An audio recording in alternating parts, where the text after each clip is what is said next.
Welcome back, Tales of the Dark. All right, so we're gonna Tales of the Dark exclusive. Okay, we're gonna be jumping into our New Orleans haunted tales and history edition. Okay, thank you for joining me.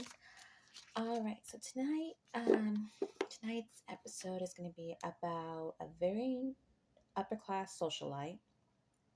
And this socialite was also a serial killer. It's a trip, right? Yeah, looks are deceiving. That's definitely something that can be definitely something to learn from this story, right? Or not a story, actually a true event that took place in New Orleans. Yeah. So back in the 1800s, life was different, especially in Louisiana, New Orleans. An upper class socialite by the name of Marie Delphine, aka Madame LaLaurie. I hope I'm saying that right. Who was born March 19th, 1787, was a New Orleans, upper class woman, socialite, and most of all, a serial killer behind the scenes. Sadly, but you know, sadly but surely, who tortured and murdered slaves in her own household. Um, She was also married three times and maintained her position still in society. And, during that time period, it wasn't really a thing to have so many husbands. A man could have so many wives, so many messages, but for a woman to do it, it was kind of an odd thing. So that's something that kind of sticks out. On April 10th, 1834, rescuers responded to a fire, okay, where Marie lived, all right, on Royal Street at her mansion house, okay, back in 1834. They discovered bound slaves in her attic who showed signs of cruelty and violent abuse. Delphine's house was ransacked after word got out by the citizens of New Orleans, who were outraged by the fact that she was torturing and harming her own slaves, right? And much more. She escaped to France, right? The mob burned down the mansion and it was rebuilt as a marker in the French Quarter today. Strangely, the mansion survived. Um, but let's go way back. Let's look at this piece in history a little bit deeper, okay? So, Madame Lery was born into a family of status, okay? So, no one, it was a high class society. Basically, they had their own rules. No one could tell them anything at the time. And there was a caste system pretty much. Um, that was set up in New Orleans at the time as it was growing with culture and the arts and food and much more. Uh, I would say that New Orleans was giving birth at the time to um, its own culture and also a mixture of music and food and society as a whole, right? Well, during this time, um, her, believe it or not, when she was born into this family, her uncle was murdered during a slave rebellion, which many feared around the French Quarter, who owned slaves at the time. They feared about uprising and rebellions. Um, you know, as she grew older, she had four children, three, I think it was three girls and a boy. Entering her third marriage, she bought the mansion, um, which she had tortured her own servants, um, and things to that nature. 1140 Royal Street is where the mansion's located at in New Orleans if you ever want to take a visit.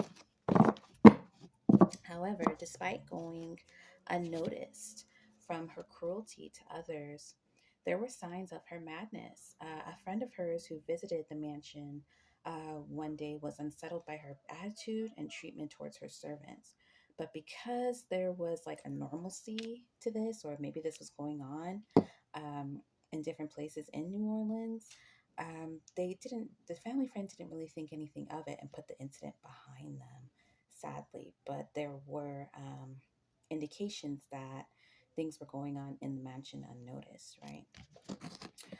Documents or records surfaced years later that 12 or more deaths of slaves died at the mansion, mostly women and children 13, 10, or 4 years old, and so forth. Rumors actually keep spreading around New Orleans until finally a lawyer was dispatched to the residence, to the mansion. But I guess they covered things up or they knew he was coming. The lawyer didn't find anything to convict Madame Marie or the family of any kind of cruelty, sadly.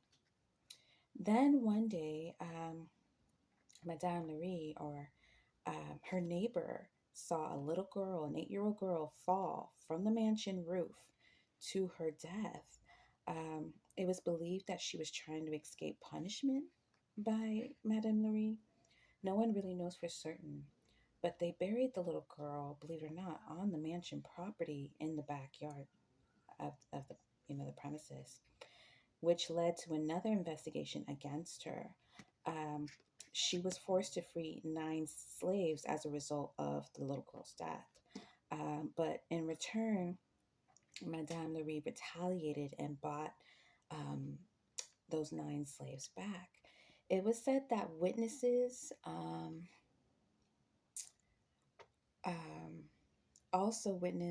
some witnesses saw that she would punish her own children for trying to free the slaves in the household or trying to help them, feed them, what water.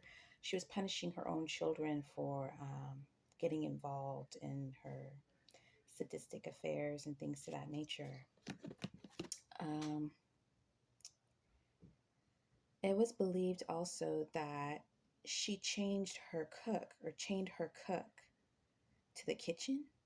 And so when the fire started or erupted throughout the mansion, um, the fire that started was a suicide attempt, believe it or not, by the cook, a 70-year-old woman. She would chain to the stove or chain with an ankle bracelet around her feet, right? And the old woman, believe it or not, told the rescuers that she was trying to commit suicide or something to that nature. Um, so when the fire started and the rescuers got there, um, she said that that the slaves that went upstairs, she never saw them again. So after she was rescued and all the slaves were rescued in the house, they decided to go upstairs, to see what the old woman was talking about, right? And according to the news and the New Orleans Bee, the newspaper at the time, um, Madame Lurie refused to give the rescuers the keys to any rooms in the house. So they had to go in there and break down windows, break down locks, doors, and the list goes on, right? And so breaking down these doors and evacuating everyone, they found a gruesome sight of 7 slaves, bodies mutilated. Some were suspended at the neck or limbs stretched out. Some claimed that they were imprisoned for months. Upon their rescue, some were whipped, bound, and restricted in strange postures, and some of them wore spiked iron collars. It was just a gruesome sight. So they were horrified. The rescuers were horrified when they came upon this. Can you imagine? Yeah. And soon after, word got out of what she did, and the citizens of New Orleans were mad. After the demolishing and the annihilation of the mansion, a judge who entered the house ordered them to look for bodies. So they dug up unmarked graves. They found bones and things in the backyard, and also the bones of a child in the backyard of the well. There was a child that was thrown down the well. It is uncertain if the child was murdered or not, but they found bones in the well in the backyard of the mansion of a child, sadly. Um, Soon after, Um, Soon after, during the whole escapade, Madame LaLaurie escapes to Paris as the citizens tore down the mansion. And also, it is said, strangely, that she died in Paris soon after in a hunting accident. um, some say it was karma, which I believe it was. Some say that she could have been murdered. Yeah, something to that nature. There is suspicion surrounding her death as an accident. However, no one really knows. The mansion is still thriving, though, in New Orleans to this day. Um, it is now renamed the Haunted Mansion because there have been accounts of paranormal activity, people seeing ghostly apparitions or orbs or voices or movements. They believe that the ghosts of the tortured souls are still there, thriving. So it is known as the Haunted Mansion or the Haunted House, and people still go out there to do research, or it is now currently a museum.